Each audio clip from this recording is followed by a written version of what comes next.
Hey everyone, welcome back. Here's how to fix Netflix error code. Netflix error code UI-800-3 usually means the app data needs to be refreshed.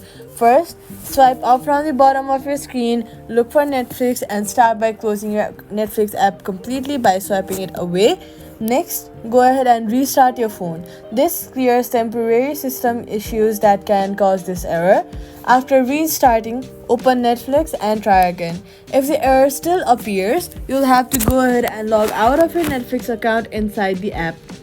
Now, long press on the Netflix app icon and then remove app, then delete the app. After you delete the app, head over to your app store, search for Netflix and then download the app again. Next, after downloading the app, you're going to open it and sign in. After reinstalling, the error should be fixed. If the issue continues, check for phone software updates and install them if available, and that's it.